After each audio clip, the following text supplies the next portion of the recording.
Collector గారికి, RDO గారికి, MRO గారికి, కొండా సురేఖ గారికి ఇచ్చాను. అది తీసేయాలంటే ప్రెషర్ వచ్చింది. ఆ ప్రెషర్ వస్తే ఖచ్చితంగా ఆర్డీఓ సరే తీసేయాలి, ఇది మీ ఇల్లు కాదు, ఇది గవర్నమెంట్ బంగ్లా అంటే హరీష్ రావు చక్రధర్ గారి వల్ల తీసేస్తే నాకు గలీజ్ అవుతుంది అని కాంగ్రెస్ వాళ్ళకి ఉంటారు కదా కొంతమంది, చింపుకోండిరా హీరో అయిపోండి అంటే వాళ్ళు చింపుకొని హీరోలు అయిపోయారు. మీ పేరు రావద్దా? నా పేరు రావద్దు. ఏదైతే నా ఇంటెన్షన్, నా జీతగాలు చేసిరు అనుకున్నా, రైట్, ఏదో ఒకటి నా లక్ష్యం ఏంది, అది నేను తీసినా ఒకటే, ఎవడన్నా వచ్చి తీసినా ఒకటే, నా కాన్సెప్ట్ అక్కడికి వెళ్ళి తీయాలి. తీసిరు. ఆ రోజు దీన్ని యూజ్ చేసుకుందామని ఈయన ఎక్కడ పచ్చగుంటే అక్కడ వాళ్తాడు, మైనంపల్లి హనుమంతుడు వచ్చిండు.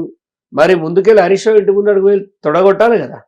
ఎవడో ఫోన్ చేసినట్టు వెనకకెళ్ళి అంటే వెనకకెళ్ళి, వీళ్ళ రోజు వచ్చుంటే వీళ్ళు ఈ పంత వాళ్ళు, హరీష్ రావు తక్కువడు కాదు, వాళ్ళు రాడ్స్ అంతా గట్టిగా పెట్టుకునే ఉన్నారు. హరీష్ రావు ఎస్, ఆ రోజు వాళ్ళు బందోబస్తు ఉన్నారు. పైకి సామునిగా ఉంటాడు ఎవరు, హరీష్ రావు. అరే ఎవడైనా పిల్లి కూడా ఎదురు తిరుగుతుంది, ఆయన కాన్స్టిట్యున్సీకి వచ్చి ఆయనకు జులుం చేస్తా అంటే ఈయన ఎవడండి. ఇప్పుడు చక్రధర్ గారు, హరీష్ రావు అంటే వీఆర్ ఇంటూ సేమ్ కాన్స్టిట్యున్సీ, మేము కొట్లాడతాం.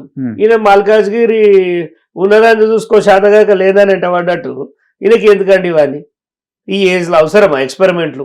ఏజెంట్ ఆయన బలంగానే ఉండదు కదా, యాక్టివ్ బలంగా కనిపిస్తే అయిపోతుందా? ఇప్పుడు షటిల్ ఎగరెగరు ఉరికి కొట్టి బ్యాట్ పట్టుకొని మొన్న ఆడిండు చూడలేదా? హరీష్ రావు లెక్క 6 కొడతా అనుకున్నాడు, స్లిప్ అయ్యి పడి ఇజ్జత్ తీసుకున్నాడు. హరీష్ రావు లెక్క 6 కొడదామని తిరిగిండు సేమ్.